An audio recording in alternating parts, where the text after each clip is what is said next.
Alright, last video about the Spanish-American War, and these are the anti-imperialists, people who don't like imperialism, and also what happened with the Philippines. Alright, here we go. Now, territories added after the Spanish-American War, and you can see them there. We got Puerto Rico, we got Guam, we got some other little things there. But the big one is we actually were ceded and the island of Philippines. And so we have a question. Do we give them their independence like we did Cuba, or what should happen? Okay?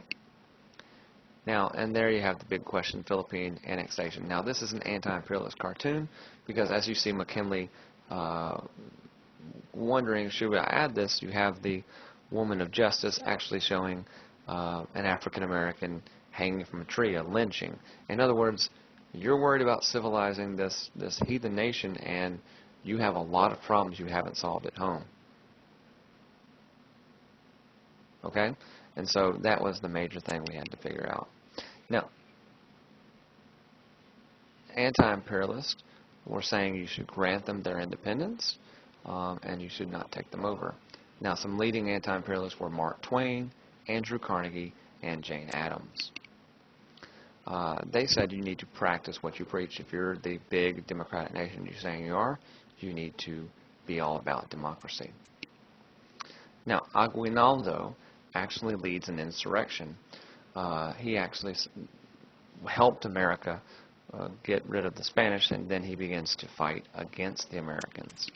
This is known as the Philippine-American War. It actually lasts 3 years, 10 times as long as the actual Spanish-American War. There's a lot of really difficult things, and there's a lot of bloody battles here. The reason it was so damaging to the United States is because the Filipinos actually practice guerrilla warfare. Guerrilla warfare is not typical war. It relies on ambushes and things like that, popping out in the jungle, and then just kind of wreaking all kinds of havoc. And it's difficult to win a guerrilla warfare, especially if you don't know where you are. Now, the Filipino future. The Philippines did not actually become a free country until 1946, and that's immediately after World War II was over and it was actually liberated from the Japanese. But that's it for the Spanish-American War, guys. Take that quiz.